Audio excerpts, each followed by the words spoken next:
Coming up on Oakdale Update, we'll learn how to be dementia friendly. We'll preview some upcoming events in the city, and we'll go snowshoeing at the Oakdale Nature Preserve. Stay tuned. Oakdale Update is straight ahead.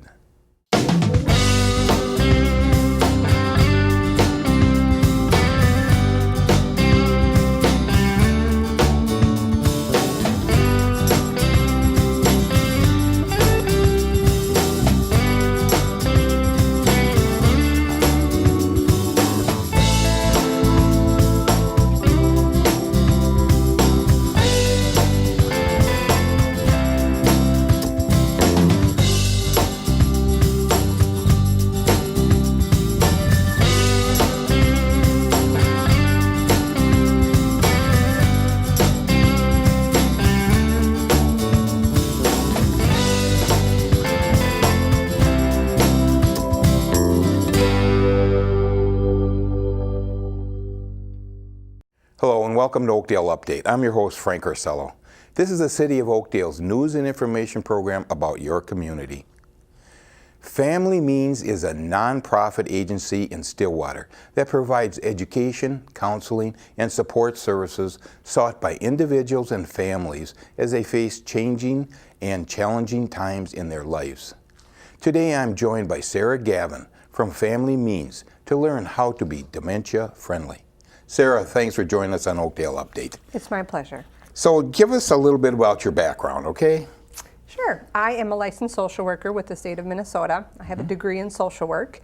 The state of Minnesota has multiple certificates for somebody in my position. So I am a caregiver coach and I am a dementia capable social worker. Very good. Okay, now we're talking about the Stillwater Action Team, ACT. Could you tell us what that's all about, and is it just a Stillwater area? Well, I'll give you a bit of background. So then 2014, Stillwater as a community came together to discuss what it needed to do to be dementia friendly. There were a lot of things that Stillwater was doing well, but we recognized in 2014 that there were gaps in services that needed to be filled. Stillwater's Act on Alzheimer's is a collaboration by members of the community to recognize those gaps and come up with action plans to fill those. Okay. Why did Stillwater do this? Why didn't somebody else, Oakdale or whatever? How did Stillwater get involved in this? Stillwater just came forward on their own. Each community can do that in Minnesota. Thanks to some legislation that started in 2009, there are programs and policies that are available. Any community can access them when they want to. If you go to actonalzheimers.org, there is a list of cities throughout the state of Minnesota and what each city is doing to be Act on Alzheimer's. Okay, so it's called Stillwater Act, but you're all Washington County, correct? Washington County is something that has different acts on Alzheimer's. Stillwater's is accessible to members of the Stillwater community. Family Means as an agency is available to those that are in Washington County. Okay, so you deal with Alzheimer's and dementia. What is the difference? Is there a difference? Alzheimer's is a form of dementia. So dementia is the higher diagnosis, and then within dementia, there are right now, roughly science estimates over 50 different kinds of dementia. Alzheimer's is the most popular kind of dementia. Okay, so my understanding from what I've seen on TV and this sort of thing is that after you're dead, if you have Alzheimer's, they go into your brain and they can see plaque or something in there, right? Through an autopsy. Yes, through an autopsy. So what is that? What is dementia and Alzheimer's? Is there a difference in that respect? There is. There are many different kinds of dementia, and they present through the body in different ways. The brain changes depending on the different kind of dementia that you have. Okay. So there's a form of dementia known as frontal temporal dementia, and you'll see changes in that frontal lobe of the brain that would be visible through scans and maybe a biopsy. So you can check that out before, or you have to go in and Yes, you no longer wait until after death. Okay. What about Alzheimer's too? Is that another one that you can tell ahead of time? And what's the procedure there? There are many markers for Alzheimer's disease, just as there's markers for the other dementias that are out there. If somebody is going to be diagnosed, it's important to note that the neurology department at wherever they doctor is prepared to work with them through the testing. They're going to do scans, there's going to be cognitive testing, and there's potentially going to be blood work. But through all of those, they come up with an idea of what's changing in the brain, and from there they diagnose which of the dementias is present. Okay, so what do they do about it? What can you do about it? Right. In a medical sense, I guess. Can you get a shot of something that would help you, or what? There is no cure right now for dementia. No. What my goal would be as a dementia navigator, as a social worker, my goal would be to help the family cope with the emotions related to finding out that's the diagnosis, and then come up with a game plan as what it will take to make the future better for them. Okay, that was my next question about the navigation. Can you get into that a little bit more? Yeah, so the Dementia Navigator is a specific product that came from Stillwater's Act on Alzheimer's. Again, Stillwater recognized that there was need for a neutral party to be accessible by residents, somebody that could talk with them through the supports that were present in the community where they live, and come up with an action plan. So my role as a Dementia Navigator is first and foremost to listen to the families, hear what's going on, help them solve what's going on right now, and then think forward, because the disease will change the person they love, and they need to be prepared for those next steps. How long a period do we have for these people? They come to you, and then they know something is not right, and then how much time do they have usually With me, with their loved one? years. Could be years. Could be years. And it's insidious disease too. Well, It keeps. a lot of people are going in earlier now because the science behind diagnosing dementia has gotten stronger over the years. So at this point, many families go in the early stage, and there are medications that can help change the course of how quickly the disease of dementia progresses. It can't stop it yet, but we can try to slow it down. We have some tools to work with that. But the idea would be that we work with them in the early stage to discuss what's coming down the road, make those decisions now while somebody who has the diagnosis can participate in the conversation and contribute what their goals are, what their needs will be. They'll be able to say, kind of, don't do this, do that for me. Oh. Which is huge. Tough decisions to make, aren't they? It's a gift, though, to your loved ones. It's a gift to your kids, to your spouse, to whoever is taking care of you, to look at them and say, this is what I'd want if the situation changes. It's scary. It is scary. It can be scary. And I'm reckoning that because the population is getting older and living longer, I'm sure that you're busier than heck, aren't you? I have a very busy job, and I love every minute of it. Well, I'm sure. Oh, that's good. All right, so in your brochure, too, you have something in there called Coalition of Volunteers. And what does that mean, these volunteers? What does that mean? The volunteer piece that you see within that brochure, and that's the brochure from the Stillwater Act on Alzheimer's, that just recognizes that Stillwater's Act team is not just healthcare professionals. It's members of the community, business owners, people that work at the banks in town. We talk to the grocery stores. We talk with EMS, the fire department, and the police department within Stillwater. Again, Stillwater's Act on Alzheimer's team is a coalition of volunteers that are all involved with the day-to-day life that Stillwater residents are living. So what does this mean? If somebody comes into the bank and the bank teller can tell that things aren't quite right with this person, so what, they contact you, they could contact you? Or their loved ones or something? So Stillwater Act has a dementia education training meant for businesses throughout Stillwater. So our community educator, Jenny West, is going out and working with businesses within Stillwater and Oak Park Heights to explore with the employees situations that they've come up against where they're pretty sure dementia was making that encounter difficult, and train those employees to be dementia friendly so that they can continue to assist the people of Stillwater with living in the community regardless of dementia.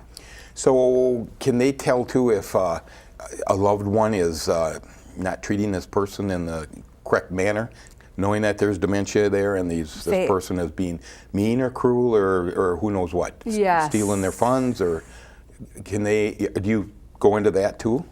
We do touch on kind of contacts in the community to discuss those situations, talk them through.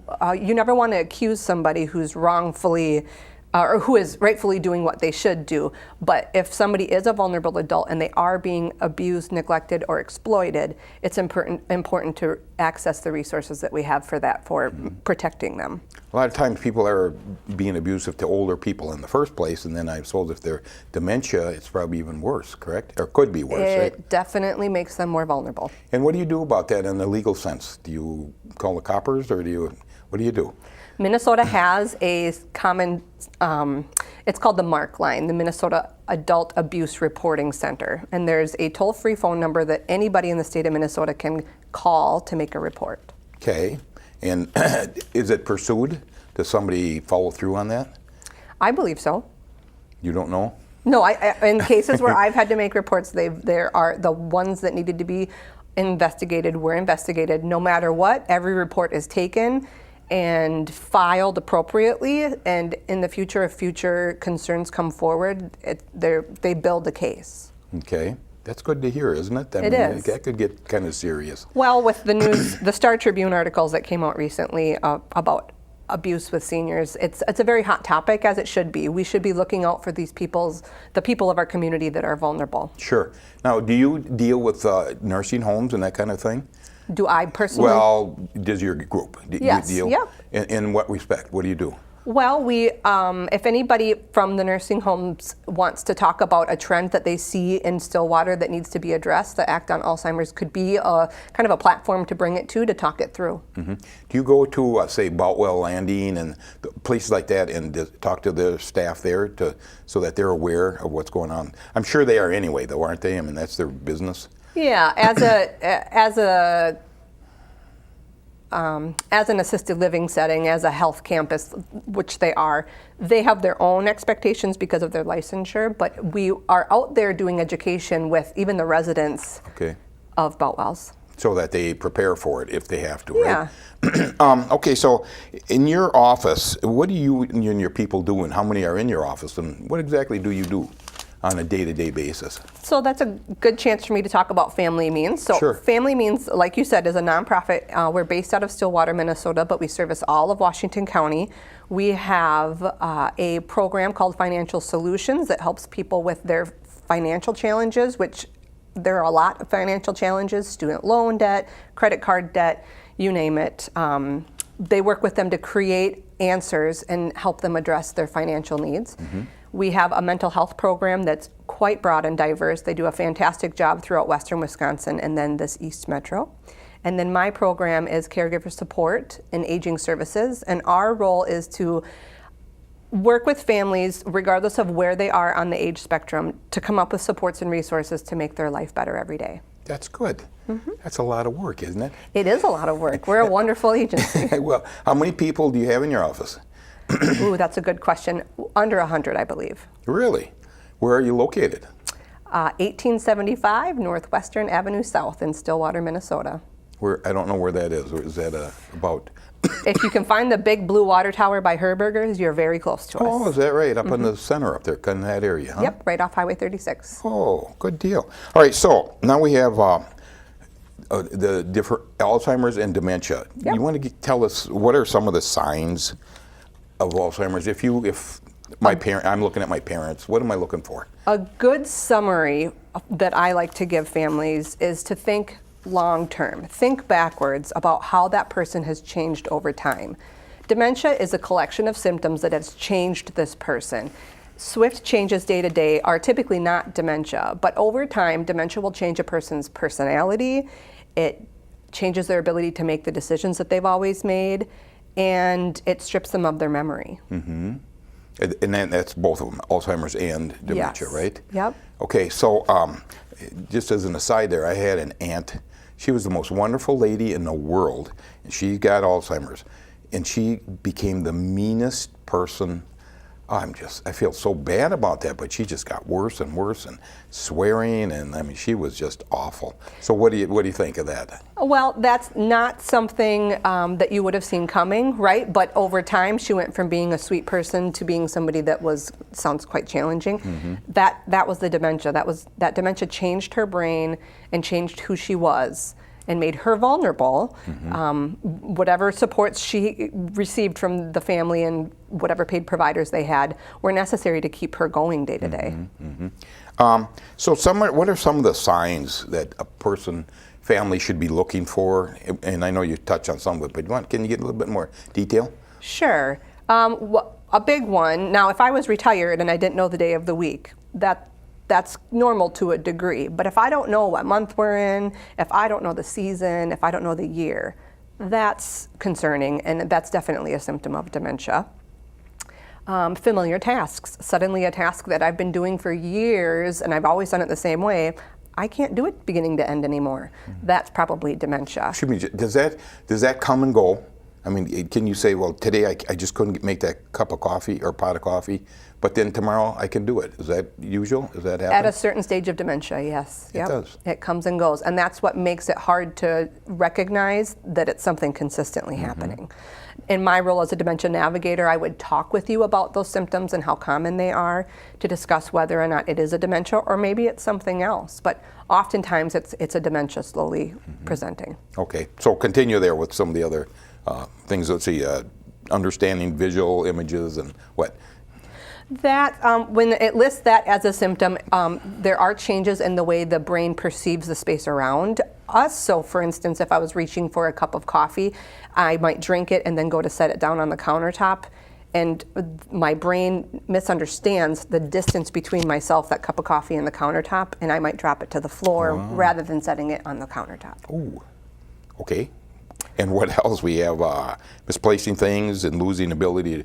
I'll read that one. Misplacing things and losing the ability to retrace steps. Sure. Misplacing things, I think we're all guilty of that, aren't we? I mean, it's pretty common. It is pretty common. Stress can make it hard for us to keep track of things. Sure. But retracing, if I walk out of a room and forget why I came in, if I go back and start over and retrace my steps, that's normal. But if I go back into the previous room and I forget that I was in the other room, that's not normal. Ooh, I do that a lot. I go back and I have to rethink of what I'm doing. So, yes. But that's kind of normal then, huh? To a degree. To a degree. With all of dementia, there are stages to this. And when it's severe enough to interrupt with your ability to live alone or safely, that's when we have to have concerns for your well-being. Okay, now withdrawal from work or social activities. That's a pretty serious one, isn't it? It is a big one. One of the biggest conversations I have as a dementia navigator is keeping somebody social. Socialization is one of those skills. They say if you don't use it, you will lose it. Yes. And thankfully here in that East Metro area, we have a plethora of resources for that. There are group respite opportunities. We have adult day. There are community centers. There's lots of ways to get out and stay social. We just have to figure out what's the right fit for each family. There was just an article in the paper recently about that and how social is so important to keeping your brain going and to keeping you happy and right? Is that correct? Just being with others, that human contact makes a big difference and it improves our mood. Yes. Okay, so I know changes in mood and regular personality. What's that one all about? Well, because the brain as an organ is changing because of the dementia, our ability to handle our emotions and be the person we were before changes. So mood can fluctuate. We might be severely depressed. And those are symptoms that definitely are worthy of evaluating. A neurology department would determine whether or not it's a result of the dementia or if it was just a pre-existing depression. Okay, here's one that confusion with time and place. Now, I own a barbershop and I work on appointments, and there are certain clients of mine who call 3 or 4 times making an appointment for the same day, or they make the appointment and they forget. They say, I can't find the paper, I wrote it down on it, or when was that again? So I'm seeing it. Is there anything I'm supposed to be doing about that? Generally speaking, they have mates that are still taking care of them, but I can see it. It's happening a lot too as my clientele gets older. Yeah. You know, as a business, that would be something, you're probably seeing it in other ways too, having that conversation with you about, reminder cards or even reminder phone calls might reduce that. It does, but then they misplace the reminders that I give them. True. But that's, I've learned to live with it, and if they don't show up, I understand, usually. Okay, so what are the costs of all this? I mean, once you get somebody going and maybe, you know, into a nursing home or whatever, what's the cost? Well, let's start with my role as a dementia navigator. So there's 3 dementia navigators through Act on Alzheimer's Stillwater. Depending on the 3 of us, our costs are typically based on how much time you need with us. Again, my name is Sarah Gavin, and then Sarah Adams is another dementia navigator. We are both at Family Means, and our costs are something that are available to families on a sliding scale. Valerie Richards is the 3rd dementia navigator, and her costs are based on a package of service that you would like to access. As you progress into other services that are not Valerie's or through Family Means, we would talk with you about those costs up front so you have a rough idea of what is needed and what you can afford. You think it through before just jumping into a contract that you may or may not be able to afford long term. So at that stage, you're talking about going into a nursing home or something like that? Yeah, we would talk with you about the cost of long-term care. Yep, cost of assisted living versus a nursing home, memory care, and then there's staying home with services, which is a different way to do it, but it does work, and many people are doing it. I have a couple customers who do that too, where in order for the man to come in and get a haircut, he waits till somebody comes to the house, and it's a good chance for them to get away too. I mean, he's on a day-to-day basis with the loved one who has dementia. And I like that idea. You're giving him a break and letting him get out and do the things that make him him. Absolutely, that is so important. All right, so we're running out of time here, but if anybody is interested in your organization there, do you have the phone? No, you don't have the phone number offhand, but who do they get a hold of? Well, you can get a hold of myself, Sara Gavin, or Sarah Adams. We're both at Family Means. Or you could get a hold of Valerie Richards. She is also a dementia navigator. Okay. And our contact information can be provided. Okay, very good. Sarah, that was wonderful, and we sure learned a lot about this. And it's a terrible thing to have happen. And do you get a little depressed doing this kind of business? I don't actually. No, I enjoy my job. I like working with families and seeing them get to a place where there's calm and they have a rough idea of what's coming. Education instills confidence in families, and we don't know when things are going to change, but we know roughly what the journey ahead will be.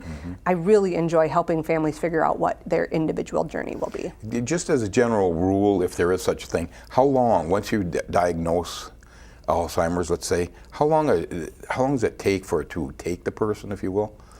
Well, that really depends on when they're diagnosed, but I would say roughly 8 to 10 years. 8 to 10 years. That for Alzheimer's, that's an average. Oh, that's a long time. We can find moments of joy on all 8 to 10 years. I'm sure. All right, Sarah, thank you ever so much for joining us today. I'm happy to be here. Okay. It's time for a short break. We'll be right back with more of Oakdale Update in just a minute. It's the most natural thing for me to dance, but I was tripping and I was falling and didn't even know what multiple sclerosis was. When I perform, I really love connecting with people. It's definitely cool to be able to give someone an experience through virtual reality. Oh my God.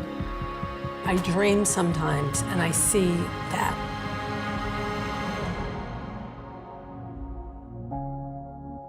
Welcome back to Oakdale Update. Did you know that you can rent snowshoes at the Discovery Center to trek around the Oakdale Nature Preserve? Here's a look at what the Discovery Center has to offer during the winter.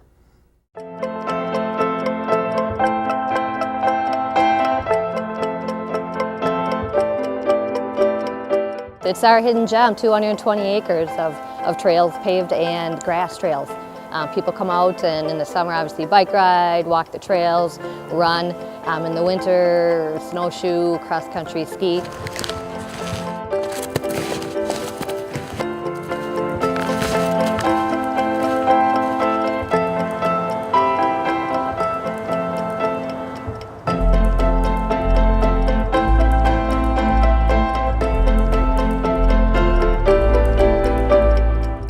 Fun family activity, get you out in the winter. Sometimes people have a hard time finding things to do and enjoy in the winter, but this is a fun activity where we get people out and discover the Oakdale Nature Preserve.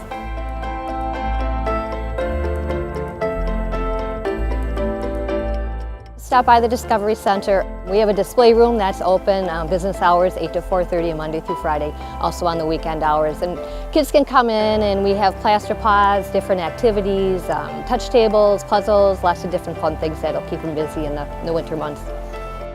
We've got trail maps as well that you can look at and they'll kind of help you navigate the park as well. Lots of wildlife, lots of deer and lots of birds. Check it out, give us a call, stop in. Only $5 to rent the skis. We've got sizes for adults and kids. So it'd be a great opportunity to come out and get outside.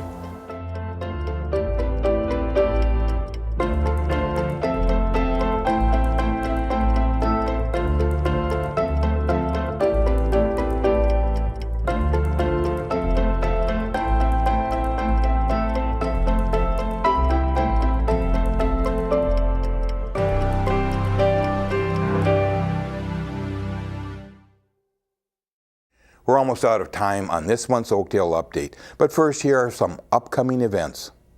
The indoor garage sale takes place on Saturday, March 10th from 9 a.m. to 1 p.m. at the Discovery Center at 4444 Hadley Avenue North. This community event is fun for collectors, families, and bargain hunters alike. You'll find everything from children's clothing and toys to housewares, collectibles, books, and much more. The next day on Sunday, March 11th, is the Making Maple Syrup event at the Discovery Center from 1 to 3 p.m. The cost is $5 per person.